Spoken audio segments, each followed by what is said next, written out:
کیا اس میں قول قیل ہے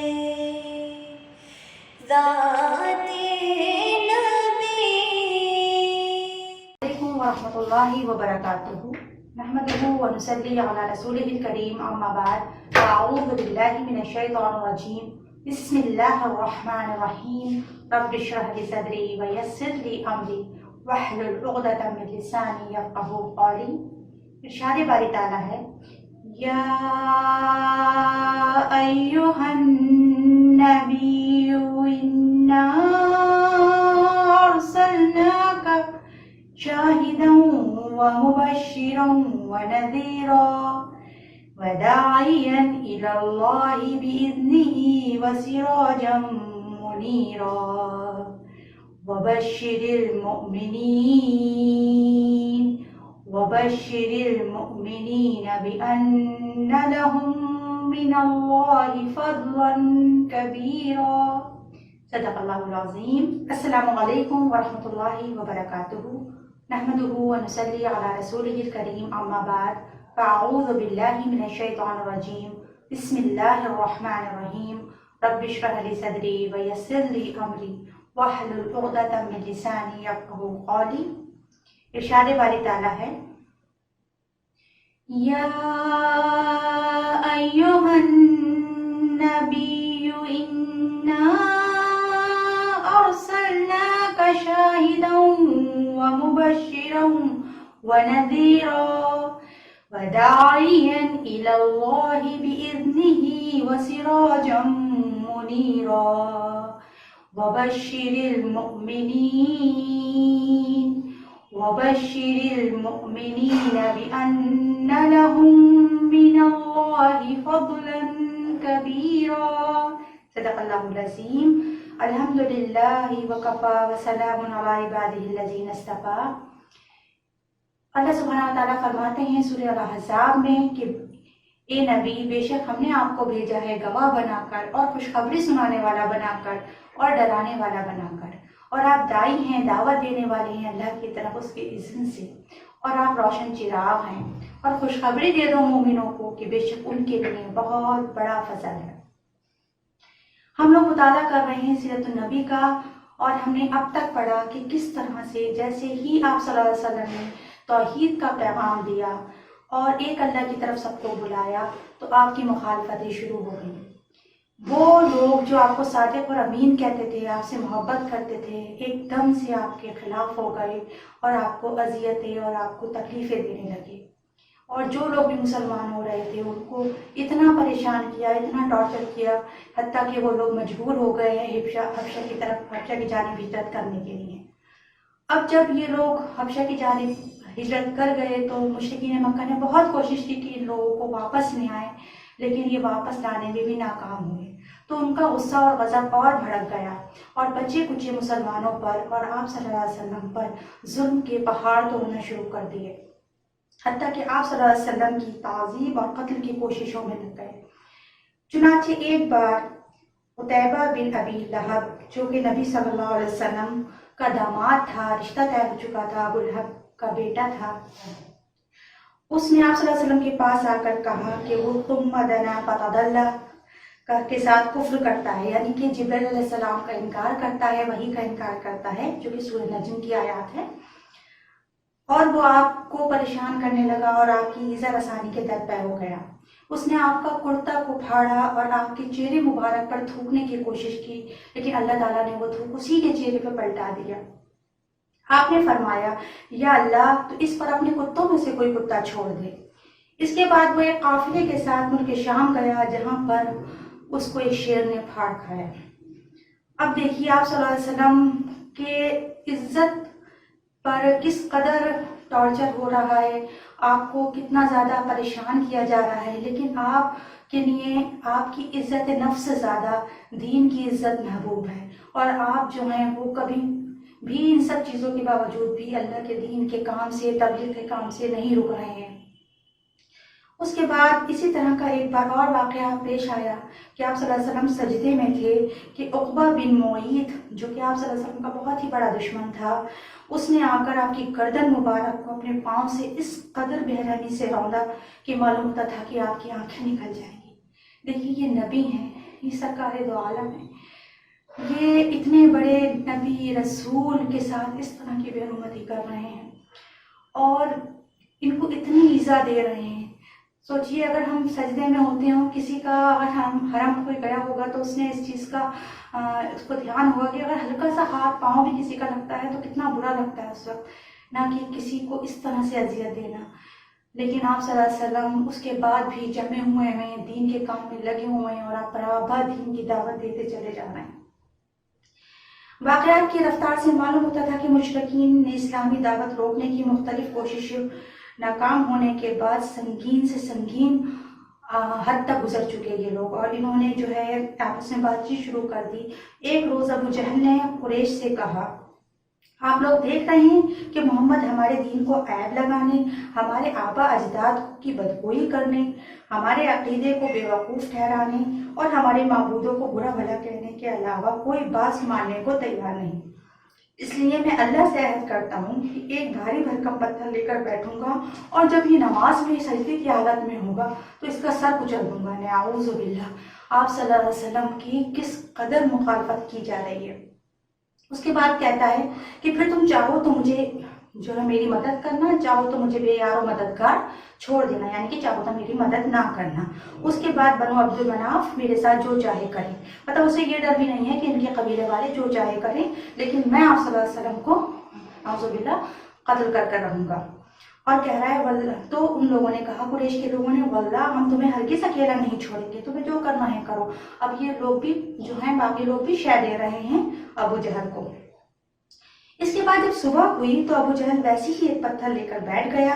ادھر نبی کریم صلی اللہ علیہ وسلم معمول کے مطابق تشریف لائے اور کھڑے ہو کر نماز ادا کرنے لگے، اور جو قریش تھے وہ بھی اپنی اپنی محفلوں میں بیٹھے اس بات کا انتظار کر رہے تھے کہ ابو جہل جو ہے وہ کس طرح سے یہ سب کچھ کرتا ہے، اور اس کو دیکھ رہے تھے۔ لیکن جیسے ہی ابو جہل آپ صلی اللہ علیہ وسلم کے قریب پہنچا تو واپس شکست کھا کر بھاگا۔ اس کا رنگ اڑا ہوا تھا، اس کا ہوش جو تھے وہ بدحواس تھا وہ، اور اس کے دونوں ہاتھ ایسا لگتا تھا جیسے پتھر پہ چپک گئے ہیں۔ لوگوں نے کہا، یا ابو حکم تمہیں یہ کیا ہو گیا؟ تو کہنے لگا، رات جو بات کہی تھی میں وہی کرنے جا رہا تھا، لیکن ایک اونٹ آڑے آ گیا، واللہ میں نے اس جیسی کھوپڑی، گردن اور دانت تو کبھی دیکھے ہی نہیں تھے، وہ چاہتا تھا کہ مجھے کھا جائے۔ اب دیکھیے کہ اللہ کا نام لے کر اور کس کو آپ صلی اللہ علیہ وسلم کو قتل کرنے جا رہا ہے، لیکن اللہ تعالیٰ کی مدد آ گئی۔ رسول اللہ صلی اللہ علیہ وسلم نے فرمایا، ذاکا جبریل، یہ جبریل علیہ السلام تھے، اور اگر یہ قریب آتا تو اس کو دھر پکڑتے، یعنی کہ اس کو پکڑ لیتے۔